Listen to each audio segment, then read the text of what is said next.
Hello, and welcome to Making Creativity Pay, the podcast where we talk to people in creative industries about how they promote and market their work. I'm Dan Barnett, and in this episode I spoke with author and podcaster Courtney Kocak. We talk about her upcoming book, Girl Gone Wild, a memoir based on a series of essays covering tales of ambition, delusion, drugs, sex and misogyny, including selling t-shirts on the Girls Gone Wild bus. As well as the book, we also talk about Courtney's varied career, from performing as a stand-up to writing for an animated comedy show, as well as her extensive career in podcasting, including her show Private Parts Unknown, which has had over 2 million downloads, and her newsletter Podcast Bestie, which is full of ways to make the most of your podcast. I started by asking Courtney to give a brief introduction about herself. Hello, I am Courtney Kocak. I'm a writer, podcaster, and comedian. I flit back and forth between Austin and Los Angeles, and I'm very excited to have my debut memoir, Girl Gone Wild, coming out on April 1st. So I'm venturing into a whole new world. Yeah, you're right bang smack in the middle of kind of promoting it and kind of getting it out. I don't know if you wanted to quickly talk about the book itself, how it came together. I would say like 15 years ago. It was actually almost exactly 15 years ago in March 2011, I wrote my first non-academic essay of my adulthood. And I had recently pivoted from frustrated actor to screenwriter, trying to create opportunities for myself. And then I was going through a breakup. And so to process that, I wrote this essay. And that's when I realized this writing thing and this memoir thing in specific is something that I really want to do. And so that's when the germ was planted in my mind. And then, it's taken 15 years to make it a reality, but I've been working very hard in the meantime on craft and just becoming a better essayist. And I wasn't necessarily ready to talk about all of the things in the book. It is, I call it an unwitting feminist coming of age, because it's really about it's about trying to make it and being ambitious, but it's also about all the obstacle course that women can encounter from society on their way to, becoming the women that they want to be. And so some of those things include sexual assault and abortion. And I sold t-shirts on the Girls Gone Wild tour. I encountered things in the entertainment industry that, weren't amazing. And so it tells some of those stories. And then there are happier stories in the book too. But that's a large part of what it's about. And so it was also not just me getting ready to write the book craft-wise, but also becoming a wise enough person that I was able to tell the story in the way that it deserved to be told. Sure. You say it's been a long time in the making, and, the subtitle, it's Girls Gone Wild, a memoir. I'd imagine you'd still say you still have a lot to give. So why kind of now? It's not like an end, and a kind of review of your life, as it were. Yeah. I feel like we are in this like kind of extended coming of age now, like your 20s used to be kind of the end of the road, but really I think your 30s are still a lot of finding yourself. And so when I hit 40, I was like, okay, I think I'm a woman now. And so that felt like a really natural kind of cutoff point to the book. And I felt like I had come into my own at that point. And so it really covers birth through 40. And I reinforced that, as you say, like in a memoir, you are arbitrarily creating boundaries around your life that don't really exist. I'm still here. I'm still living and learning and making mistakes. And I do have more books in me, and I will tell more of the story later. But for this story, like the metamorphosis from girl to woman felt very natural to cut off at 40. Yeah. And you're saying it's kind of a series of essays Did you have kind of trouble kind of choosing what bits to pick and kind of how to fit it all together into a overall narrative? That process, I mean, it wasn't perfect. There are definitely things that got cut, and some things that got cut from the first rough draft that I wrote are eating disorder related. Like, there's a little bit of that in the book, but there's a lot more to say. And I wound up realizing like that's a separate narrative. And so that's actually a part of my second memoir that I'm working on right now, or I will be returning to after I finish this promotional period. But writing that extra stuff and putting it in there at the beginning was instructive for me to realize like, oh, that's actually, the narrative is too full. And so just really deciding like the spine of it is this feminist coming of age and this quest, like the quest of the book is about trying to make it, and like landing on those two things really helped me identify like what fits in the book and what doesn't. And there were still things that I loved. I wrote this essay, Me and Amy Pascal's Pubes, which it talks about aging and it talks about the entertainment industry, and it just was too much. So like some of it too was just like how all the pieces fit together. I love the memoir and essays format. I think it's the perfect first book format because you can work on all these pieces kind of individually before you work on them holistically. And so that structure really suited me for this first book. Towards the end, it became, there would be like, oh, I think there's a little gap here that I want to fill in. Or like, I originally just had one intermission and I was like, I think there needs to be, this is a 3-act play, and really there needs to be another intermission. So it was just kind of in working on it holistically that I wound up realizing where those gaps were in the later stages. And in terms of getting the book published, getting the book deal, I saw it was kind of announced, it was almost a year ago now. So obviously there's a long lead time in putting it together, and then obviously getting the finished article out. I mean, how did you find the process in terms of, kind of speaking to people, pitching the story, and kind of how much it's changed since you started doing that? Yeah, actually, that's very fast for a book to come out in under a year. It was sort of breakneck speed for my publisher and for me, but I really felt kind of strongly that I wanted to get started on this publishing journey.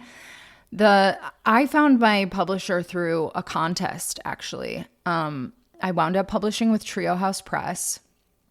They're a small press based out of Minneapolis. And I grew up in Minnesota, which very much attracted me to the press. But after I finished in 2020, I finished the rough draft I was speaking about. In 2023, I finished like a more comprehensive draft where I'd pulled out the eating disorder stuff and I had landed on the epilogue, and it really felt like kind of complete in a way. There were still some things that got revised after that. But after that draft, I started submitting to like Santa Fe Writers Project and Trio House Press and a number of other small presses on my own. At that point, I had a fancy agent in New York. We'd gone out with another project that didn't quite land. And I had realized through that process that like, I didn't know if I wanted to work with an agent again. And so I really very half-heartedly sent out a couple queries to find another agent. And I just really hate that process. Most of my career, I've had a number of agents and I've never really loved those relationships. Maybe I just have not found the right one, but I've had a very independent career where I have found a lot of my own opportunities. And I really felt like to tell, I've known a lot of published authors who I'd taken classes from, etc. And I found the people that had the most freedom and flexibility in the way that their stories were told published with small presses. And so I really had a hunch that maybe that was going to be the case for my book. So I had been, like I said, submitting to these contests. I made the long list for Santa Fe Writers Project. I was a finalist with Trio House Press. I got a really nice rejection from Chris, who runs the press. I didn't win, but she was like, I loved this. I just feel like it's not quite ready. We don't have the bandwidth, but like, this is what I love about it, and da-da-da. And that email sort of broke my heart, but even though I knew it was like a great sign. So I didn't respond at the moment. I just was like, okay, I feel like I'm on the right path. And I worked on another revision, and I ran into Chris at AWP, which is a writers conference I think it was the end of March, I believe. And I was not feeling very social when I was at this conference, but I went through all the booksellers and I was like taking pictures of different booksellers I might want to submit to. And I was like, my one goal is really to say hi to Chris and like thank her. I was ready to thank her for that email. And we had a really nice conversation. It was just like 5 or 10 minutes. And then I got an email from her 2 weeks later, and she was like, I can't stop thinking about your book. And so, and what was great about the timing of it is like, I had just done a podcast project where I had to negotiate a contract. So I was really in the mind space of negotiating a good contract then, which if I would have gotten the deal, back when I was a finalist, I don't know if I would have been able to negotiate the same kind of contract. So I'm kind of happy that there was that gap. And I also had been working on this revision. So the book was like so much better than it had been. And so she really had very few notes for me by the time she was doing her editorial feedback. I still had a lot of stuff that I wanted to, like ways that I wanted to improve the book. So I did spend, basically from I spent all of July, all of August, all of September revising the book, like slow and steady. Then I did another pass on the book in like late November almost through Christmas. And then I did also find some errors while I was recording the audiobook that just got fixed at the last minute, but that's basically been the revision process since then. Actually, on that, with regards to an audiobook, is that going to go on Spotify, or is that going to be just... I do believe it is going to go on Spotify. I think it'll also be on Audible, and Supporting Cast, I've been talking to them, and they actually have a very like creator friendly way to distribute single downloads. And so I have not signed a contract or anything yet, but I'm feeling like the version that I sell like on my website will probably be the Supporting Cast version of the audiobook. And I did hold the audiobook rights. And I have been, which I don't recommend producing your own podcast unless you are like an experienced podcaster, because it is not for the faint of heart. It is very hard. How are you finding promotion so far? Because like I said, it's as we speak, it's a couple of weeks to publishing date. Because I know I've kind of heard that pre-sales are a big thing for book sales and important in promotion. I mean, how have you found it all? This is the one, I've had such a great small press experience so far. I love there not being like a bunch of people between me and the publisher. It's like I can communicate with Chris directly. I had a lot of editorial control, really just because she trusted me to like bring it to its fullest, version that it could be. So I've loved the small press experience from all those points of view. However, it's like there's no in-house, marketing, excuse me, there's no in-house marketing and support, like PR support for the book. Trio House does a little bit of sending copies to the Star Tribune or places like that, which helps, but it's a lot of me doing my own PR. I hired Kathleen Schmidt, who writes the Publishing Confidential on Substack, and she's really great. She knows exactly what she's talking about. And still, even if you hire PR, it's like, I think you will discover that there's so much that you really have to do for yourself, because nobody is going to care about the nitty-gritty stuff in the way that you will. And so I've been doing a series of videos where I post a video every day for 90 days leading up to my release.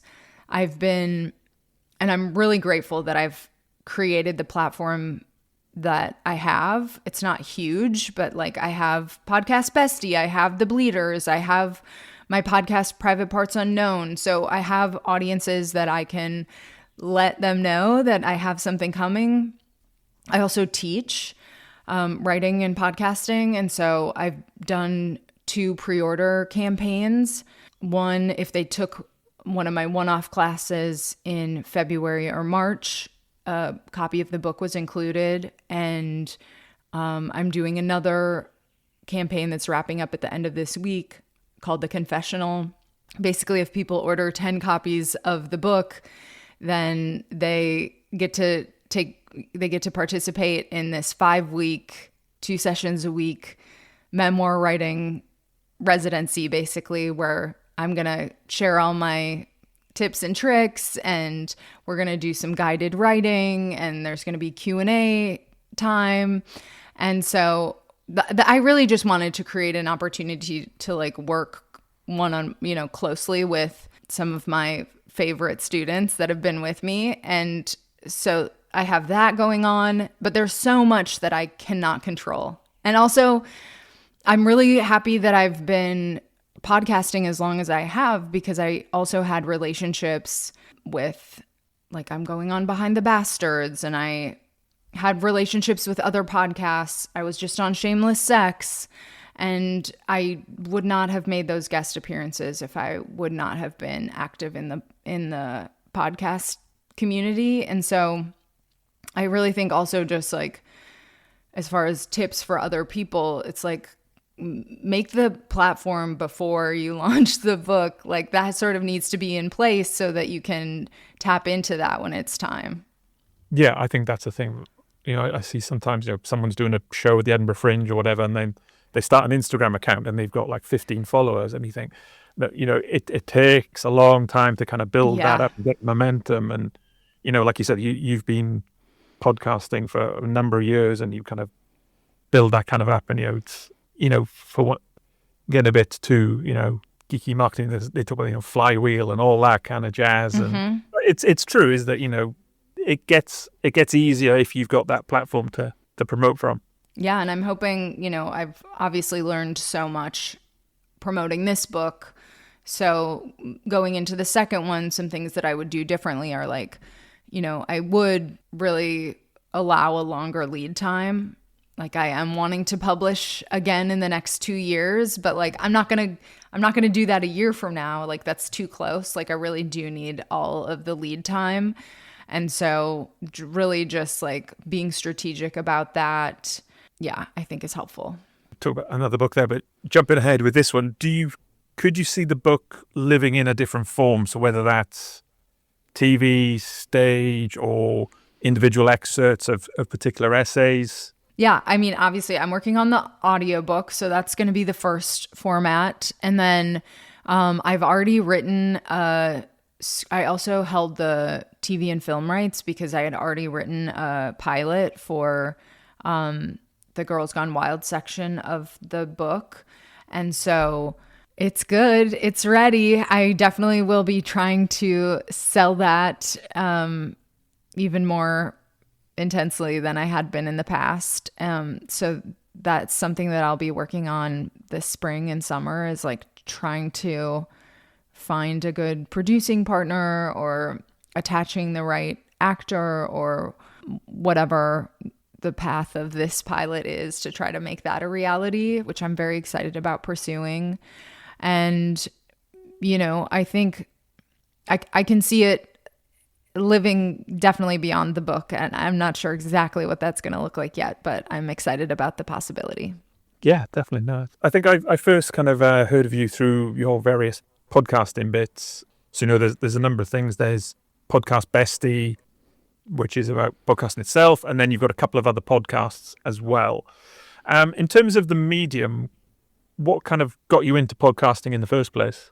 Well, I was a frustrated actor. Then I started writing. And in that early writing journey, I started podcasting as a vehicle for comedy because, you know, even creating a web series, it's like you need to film stuff. The editing is a little bit more complicated. And so me and my writing partner at the time created this really fun, semi-scripted comedy show called Voicemails to Self. And each episode was like a day's worth of voicemails. We played caricatures of ourselves, and then other comedians that we knew played characters in our lives. And it was so fun. And this was like early days. This was like maybe Serial had come out, but like podcasting was, there had been like the super early adopters, but this was still pretty early days. And people loved this show. Like it had a smallish but dedicated audience that really enjoyed it. And the episode, and we were doing something that was kind of totally out of the box. And so we did 2 20-episode seasons of that show, which was so fun. And that sort of gave me the bug. And then in 2016, I was a frustrated dater. Yeah, was on Tinder and was doing online dating. And my best friend at the time and I did a podcast called Reality Bites, which is really the precursor to Private Parts Unknown. Lives on same feed. So it's been almost 10 years of that show. And it's obviously evolved from Reality Bites into Private Parts Unknown. I did a bunch of seasons of Reality Bites. I had some different co-hosts. And then since then, I've been doing it as Private Parts Unknown. I'm going to do a rebrand, I think, for the 10-year anniversary. And I also, as part of my writing journey, started The Bleeders, which is about book writing and publishing, and was such a great way for me to learn about writing and connect with other writers that I really admire and grow a platform that way. And I was teaching, and so it just all very much made sense. And I think that's actually a great reason. Networking can be a great reason to podcast. Which I feel like people that have been on my podcast are some of the people that blurbed my book. And so that's like a great example of how that can be so beneficial. But yeah, I just love the medium. And so as the actual industry of podcasting kind of started to grow, I was like, oh, I could be a professional like podcast producer. Like I know how to make my own shows.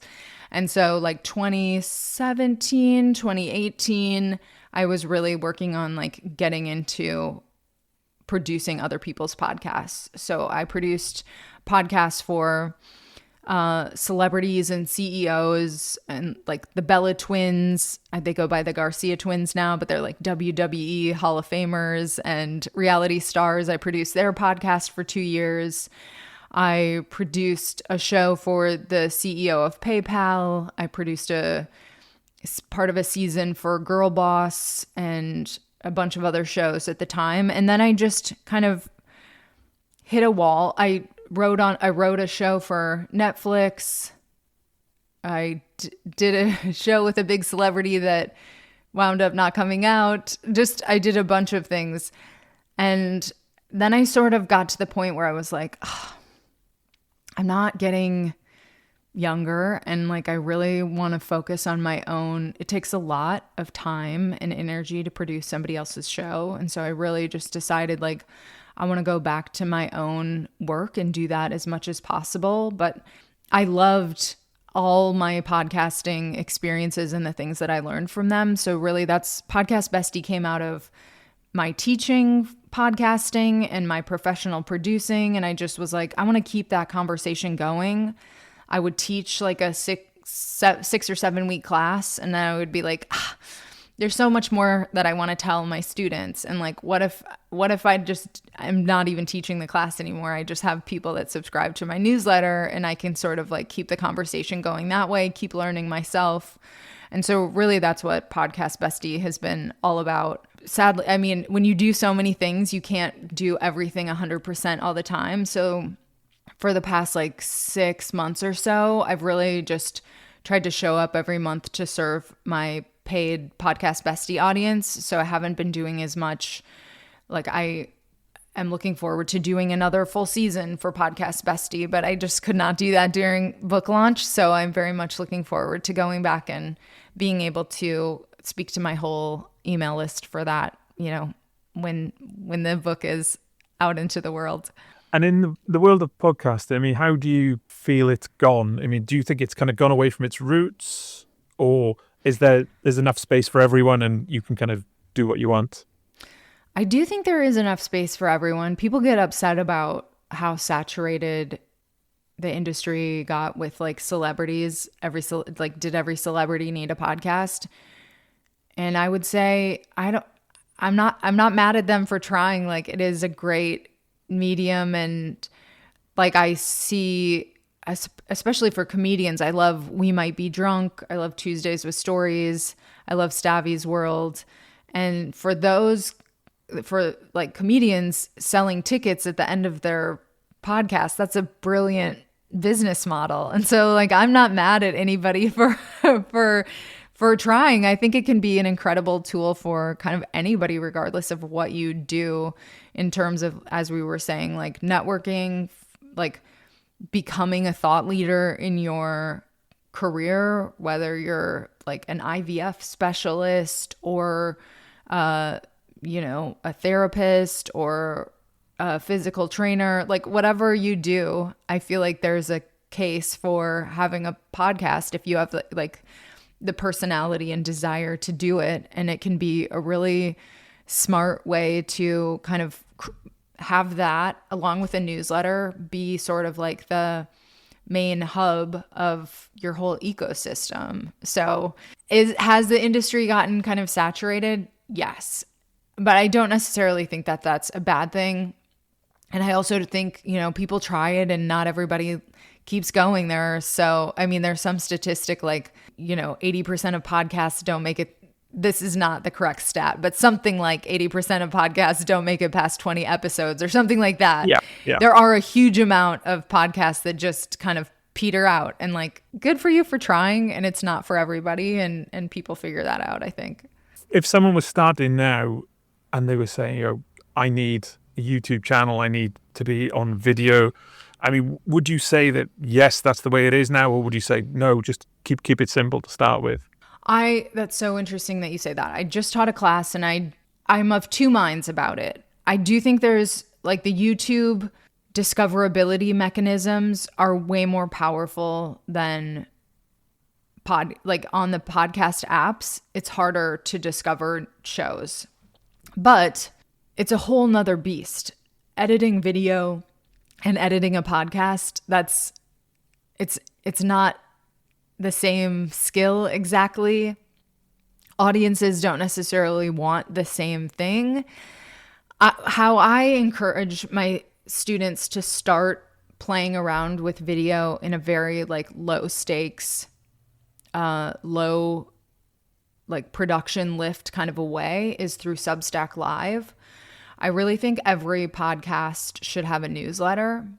And you can host your podcast for free on Substack. So if you're just starting out, I think like starting a newsletter with a podcast is a great way to go.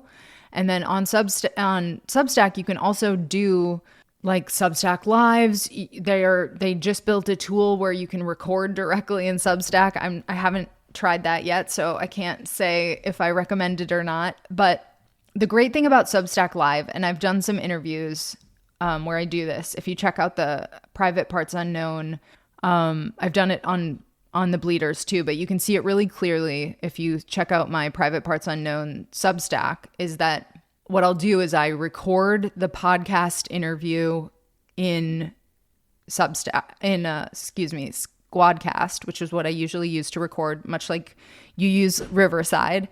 And so I get the good recording. I start there.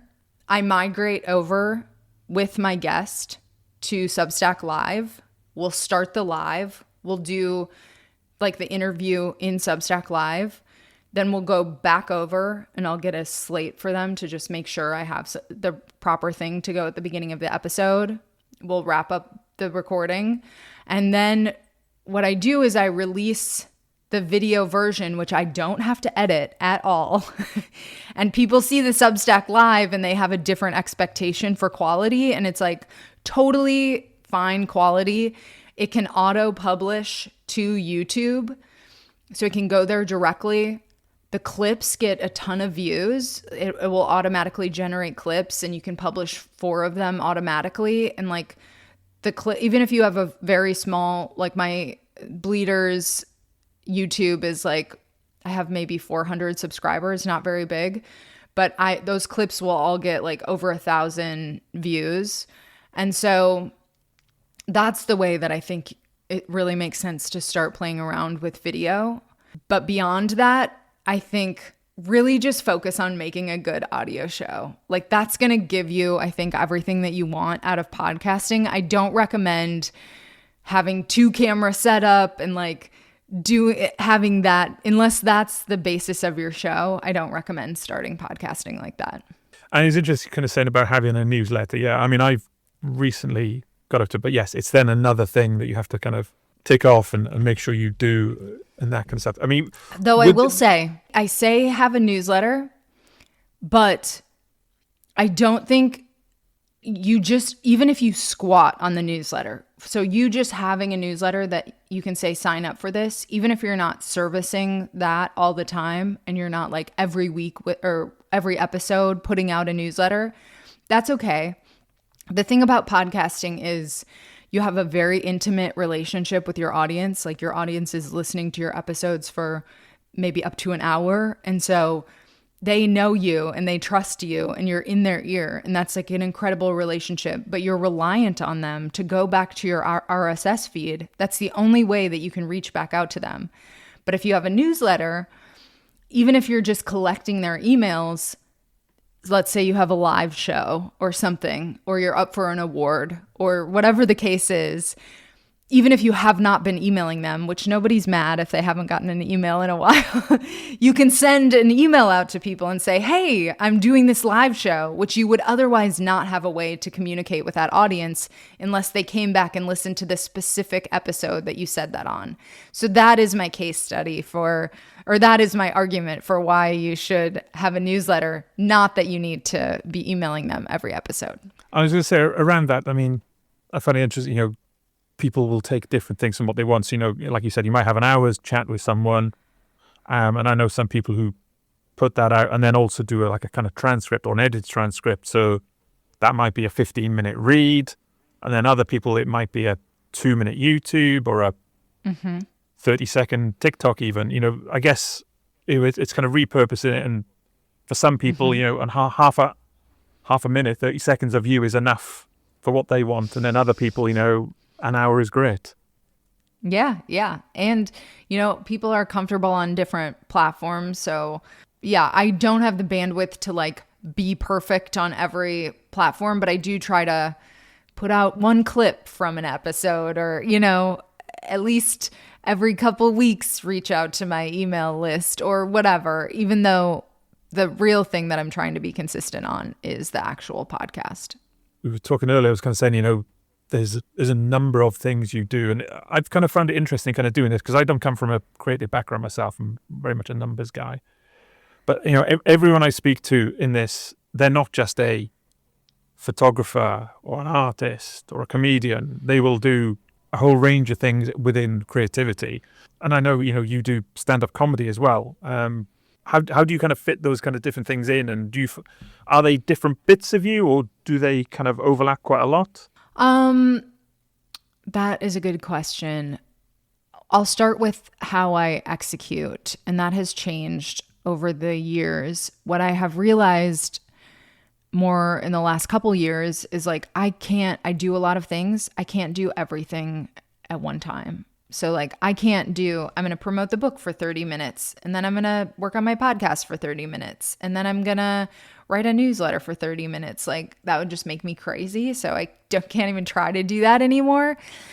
And what I do instead is I do a lot of batching, and I do a lot of prioritizing what I have going on, and just really focusing on like the one or two or, three at the worst case, most important things going on. And so that might look like I have a class coming up, so I have to promote that class. And that might mean a newsletter, or that might mean social media posts that I need to schedule or whatever. So that might be one thing that I have going on. I don't want to flit in and out of my writing. So like, as I was saying, how I revised for 3 months, I really tried to clear my whole schedule. And like, I had a little bit of teaching during that time. I obviously had to keep my podcast going, but during that time I did a lot of reruns on my podcast. So I recycled old episodes with a new intro and outro, and it really did not affect my numbers because a lot of them had been great episodes that just had not, I had kind of a different audience than I had a few years ago. So I could replay those, and I was really strategic about that. And then after I'd finished really like focusing on the book as much as possible, I was out of podcast episodes, right? I needed to refill the tank. And so I just spent like 2 weeks interviewing like pretty much nonstop for the podcast. And so then I had so many interviews, like for the Bleeders, I don't have to do another interview for probably 6 more months. And I haven't had to do interviews for the past couple months. So I can be really like, if I want to do one, if something comes up where I want to do one, I can do that. But I knew that I wanted to have so many that I wouldn't have to worry about it for the whole book launch period. I also, like I told you, like I pressed pause on anything non-essential for Podcast Bestie. I was like, I really, like if I want to reach out to the list, like I probably am planning to do something around book launch where I'll send out a newsletter to the full list, but really I do a column and Mike does a column, my audio engineer. And so really we've just been focusing on that for Podcast Bestie, really serving that paid audience. And I also had front loaded, I did this whole 6-month from Podcast Curious to Podcast Pro email course for Podcast Best. So I'd really like kind of serviced that list a lot leading up to when I needed to take a break for the book. And so just really being strategic about the batching and the prioritization and the sustainability piece of it is really important. I also kind of do the same thing for stand-up. It's like, I don't always have time to go to open mics every week even. And in an ideal world, I would do that. But like, I'm launching a book. I was revising a book. Like, it's just not practical. So what I do is I take a class. I take Ahmed Barucha's class. Not really that I need to take a class, but what I love about classes for anything, for writing as well, like I teach writing, and also I will occasionally take other people's classes because it gives me a container and other people's deadlines and stuff for me to, I thrive in that environment. So I do that with stand-up because what I don't want to happen is I press pause on stand-up and I don't write anything for 3 months or whatever. Like, I want to make sure I'm writing every week, even if I'm not getting up on stage and performing. And so that's why I take this class, so that each week I will be kind of forced to write something and I will have at least one opportunity to perform. So I do that. And then I have a quarterly show like we always do a show at the end that's at the Ice House in Pasadena, and it's taped. And so I'm getting new clips. Even when I'm taking a break, I have this like mechanism in place to make sure that I am still up-leveling my game. I'm still getting new tape for when I submit to festivals or whatever the case might be. I still have new social media clips. I'm still writing new jokes. And before each showcase, even if I've had to take a break from getting up and doing open mics like I have because of the book, I will come, like I'm in LA right now, and I just did 20 open mics in like a week. So I really was like getting up all the time to get my set together and experiment with new things. And then I could have a great show. So that's like another way that I sort of batch as well. And like, just, okay, the showcase is coming up. Like now I really have to singularly focus on this and just really prioritize it. And so I really think that is so helpful. And then as far as like content wise, do they bleed into each other? I mean, yes. First of all, everything that I'm figuring out for myself creatively, I'm usually trying to figure out a way to teach that to other people, whether that is through my Substack or through my actual classes. My parents are teachers. I guess it's kind of natural that I went in that direction. But I never considered that I would want to do that until, I got older, and it has been so rewarding to help other people on their creative journeys. So I absolutely love doing that. And so that is very much tied into whatever I'm working on for myself creatively and whatever I'm trying to unlock for myself. I also feel like it's sort of like a kaleidoscope, and sometimes I'll deal with the same topic in different ways. Like my stand-up is very feminist. It's like kind of like a raunchy version of feminism, though I'm talking about some of the same issues that I'm talking about on my podcast. I'm just doing it in like a completely different way. And also some of the same topics that I talk about in my stand-up or on my podcast, I'm also writing about in my book, but obviously I'm writing it first person. It's not interview based, etc. So it does bleed into each other, even though they're all kind of their own distinct thing. So obviously I speak to quite a lot of comedians on the podcast, and the big thing for them is the Edinburgh Fringe. So in my head, the saying, with the guy with a hammer, everything looks like a nail. I talk to people at the Edinburgh Fringe, so everything I see, I think that would be a great Fringe show. Can you kind of see, whether it's just the experience on the podcast or the book or something else, that you could build an hour show around that? And would you want to do something like that? Yeah, I feel like some people just go to Fringe and do stand-up. Is that correct? Yeah, I mean, there is anything and everything. If you're willing to pay for a venue, and they'll take anything. It could be, you've got everything from someone doing an hour of crowd work through to, a show where, there's jokes, but there is a proper story that runs through it.